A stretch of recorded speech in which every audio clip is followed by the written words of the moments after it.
Okay, so I'm going to be talking on two technology models, something that we haven't heard of very frequently. Maybe you've heard of it, but you have certain preconceived notions, and hopefully I'll be able to change them over the next 10 minutes. We divide the talk in two parts. First, let me discuss what VPN means. So VPN stands for a virtual private network. Just to give an example, there is this Internet of Things that all of us use.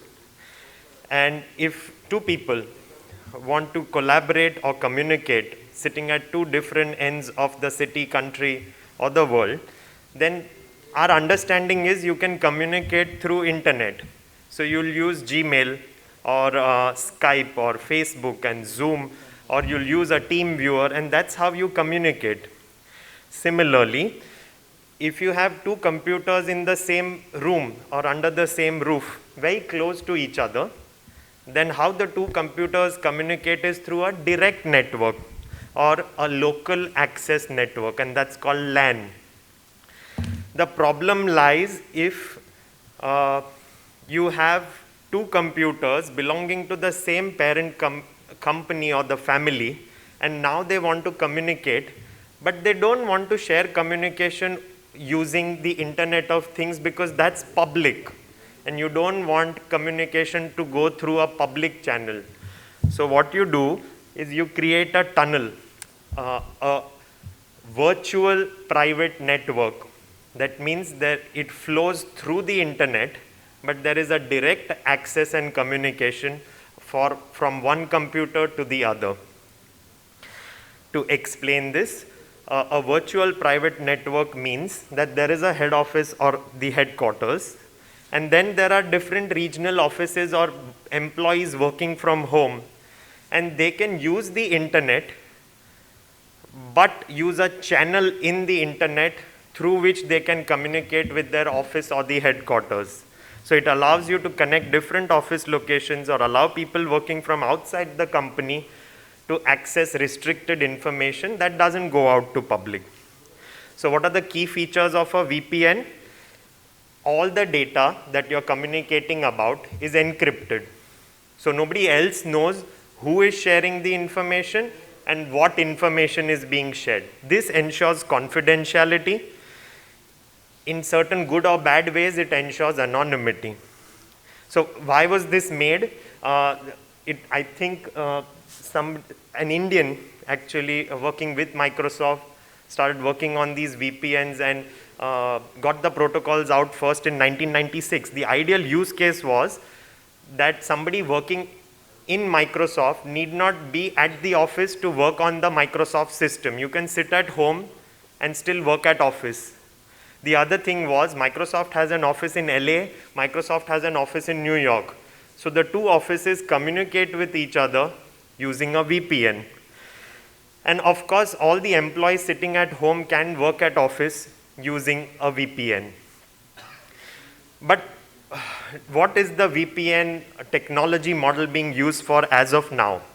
A virtual private network can be used by all of us in this room right now to, for example, go on the internet and search things without anybody knowing who you are and what you're searching for.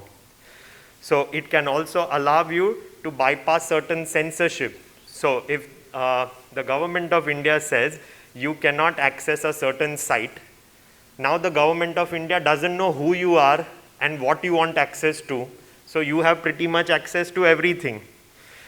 If you're at the airport, you're at any public place where you're using Wi-Fi, and you have an HDFC bank account and you want to go into your net banking account. If you use your mobile using the public Wi-Fi at the airport to go into your net banking account, there is some data that is being shared and somebody else may misuse it. But if you use a VPN to do the same net banking transaction, the public Wi-Fi gets to know nothing. So it makes security great. It can unlock a lot of prohibited sites. You can download anonymously. Essentially, you can do these 4 things. So there's certain content on certain sites, not only Netflix, so many others that India doesn't have access to. You can use a VPN and get hold of that data. Sci-Hub and certain other research things maybe not allowed, maybe not legal, but you want that. How do you get it? You use a VPN, so you are anonymous, and what you want is anonymous, so you can get it. Suppose you make bookings on Make My Trip or bookings.com. So the site has algorithms that know that you have a pattern of booking. So those algorithms will always make what you want more expensive. So what do? You must use a virtual private network, a VPN, and then search for what you want for, because now they don't know who wants what. So everything becomes cheaper. Why I've written gaming is because PUBG was like a phenomenon and it's banned, but you can still get things illegal as well if you use a VPN. So there's a good and there's a bad. But there are certain myths and facts. Number one, I'm talking of VPN, but it's not like a technology thing. It's something very simple, works on all devices, and all of you can start using it. So a good VPN, you don't need any deep understanding of technology for it. Next, people feel that now since everything is anonymous and confidential, that means I can access anything and everything everywhere, and the device that I'm using to access all this data is virus free or free from any sort of hacks. That's really not true. Basically, no technology can ever be so secure. And the last, you can pay for this technology or you can download it free and start using it. And sasta and acha generally don't go together. There are exceptions though. So in an ideal scenario, you are buying that technology or you are using a technology. Technology is made by someone. So if you pay for it, they don't really monitor you or they're not taking your data. But if you use something for free, and that also with so many benefits, there may be some backsides. Two major points: you can use it on your iPhone, on your Android, on your laptop. And two, it's legal to use. So example, on your mobiles, you can search for something called as Daily VPN, DAILY VPN. It's a free virtual private network service. And once you download it, you realize, maybe some of you have heard of incognito mode when you're browsing through the internet. So what is incognito mode? Incognito means if someone else uses your mobile, then whatever you've searched for, the other else doesn't know. What is virtual private network? Of course, your device remains the same, but nobody on the internet, no ad wala, nobody extracting your data knows what you've searched for. So it really makes the world maybe a slightly better place. Next, we talk on blockchain. So all of you heard of Bitcoins, but I somehow feel people don't have an understanding for and have big misconceptions about. Super? Okay. So I have big misconceptions about cryptocurrencies and Bitcoin because our governance doesn't like certain things. You can't have those preconceived misconceptions. You need to know what the technology is about to realize the actual potential and how revolutionary it can get. So what is blockchain? The idea is all of us on planet Earth, eventually money is made out of data. So we are all concerned about data collection, how we collect data. So a blockchain is putting blocks of data together one after the other to form a chain. So it's good record keeping.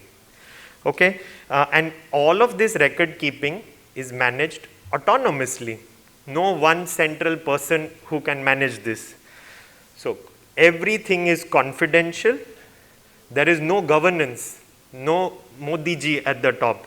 It's decentralized. Everybody owns the data equally. It's irreversible.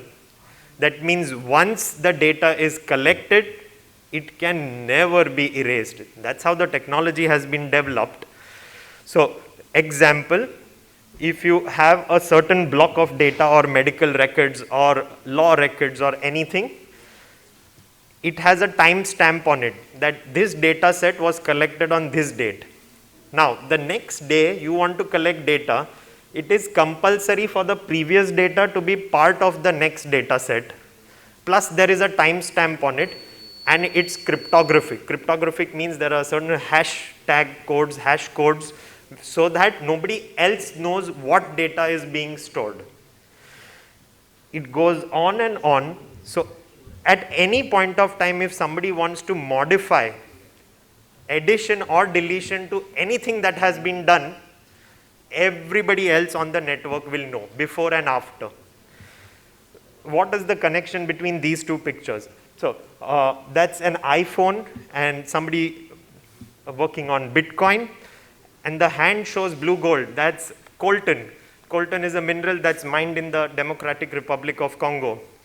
So in DCR, that coltan then eventually through multiple trades reaches Shanghai or Beijing, where it's used in silicon chips that go into the iPhone, which eventually goes and is sold in the US.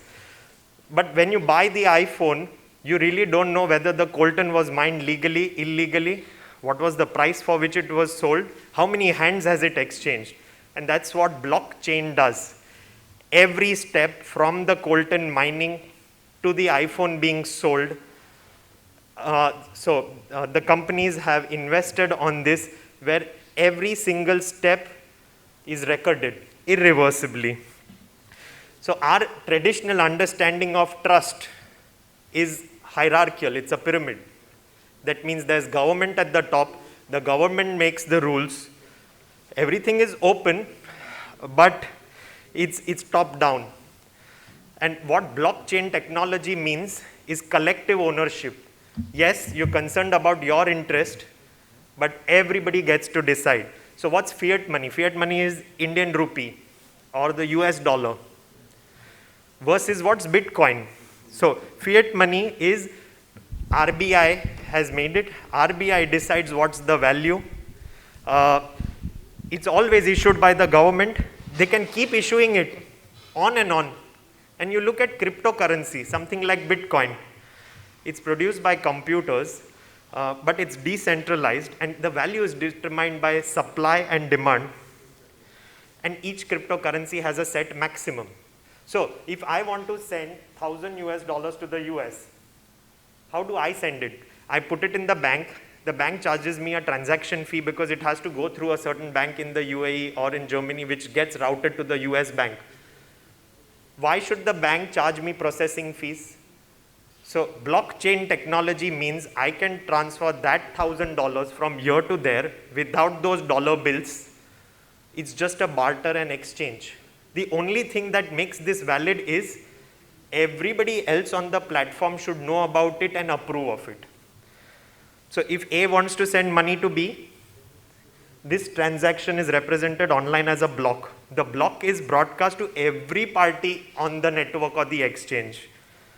Then if everybody approves of it, that block is added to all previous blocks, and this is indelible. It can't be erased at all, and that's how the money moves from A to B. That's why there is so much trust in the system, and that's why it has really reformed the way we look. So people are looking at blockchain as a technology like how internet was in the 90s.